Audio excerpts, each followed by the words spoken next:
Mega Bible quiz 2026 episode 124ലേക്ക് എല്ലാ പ്രിയപ്പെട്ട പ്രേക്ഷകർക്കും സ്വാഗതം. ബൈബിൾ പോർഷൻ ഒരിക്കൽ കൂടെ പറയാം. സങ്കീർത്തനങ്ങൾ 15 മുതൽ 18 വരെ, റോമർ 7-ാം അധ്യായം. ഇതിൽ നിന്നായിരുന്നു ക്വസ്റ്റ്യൻസ് ചോദിക്കുന്നത് ഞാൻ പറഞ്ഞിട്ടുണ്ടായിരുന്നത്. ഓൾറെഡി എല്ലാവരും വായിച്ച് റെഡി ആയിട്ടിരിക്കുമായിരിക്കുമെന്ന് ഞാൻ ചിന്തിക്കുന്നു. അതുകൊണ്ട് ക്വസ്റ്റ്യനിലേക്ക് പോകുന്നു കേട്ടോ. ആദ്യത്തെ ക്വസ്റ്റ്യൻ, വൃക്ഷത്തിൽ കായ്ക്കാത്ത ഒരു ഫലത്തിന്റെ പേര്.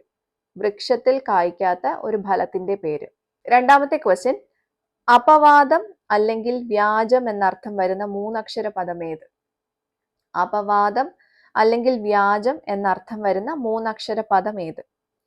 മൂന്നാമത്തെ ചോദ്യം, ഒരു ലോഹം കൊണ്ട് നിർമ്മിച്ച ആയുധത്തിന്റെ പേര്.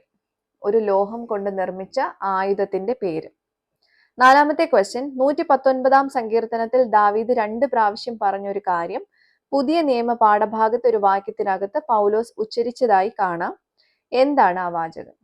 ക്വസ്റ്റ്യൻ റിപ്പീറ്റ് ചെയ്യുന്നു. 119-ാം സങ്കീർത്തനത്തിൽ ദാവീദ് 2 പ്രാവശ്യം പറഞ്ഞൊരു കാര്യം പുതിയ നിയമ പാഠഭാഗത്ത് ഒരു വാക്യത്തിനകത്ത് പൗലോസ് ഉച്ചരിച്ചതായി കാണാം.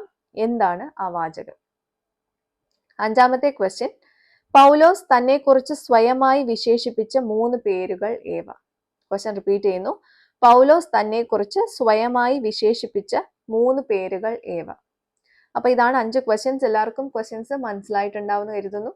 ശരി ഉത്തരം അയക്കേണ്ടത് താഴെ കാണുന്ന വാട്സപ്പ് നമ്പറിലേക്ക് നിങ്ങളുടെ ഉത്തരങ്ങളും ഒപ്പം അതിന്റെ റെഫറൻസ് കൂടെ ചേർത്തിട്ടാണ് അയക്കേണ്ടത്. ശരിയായിട്ടുള്ള ഉത്തരം നാളെ രാവിലെ റിവീൽ ചെയ്യുന്നതായിരിക്കും. അപ്പൊ ശരി ഉത്തരങ്ങളുമായിട്ട് നാളെ രാവിലെ നമുക്ക് മറ്റൊരു വീഡിയോയിലൂടെ വീണ്ടും കാണാം. Till then it's me Angel signing off. Bye and take care.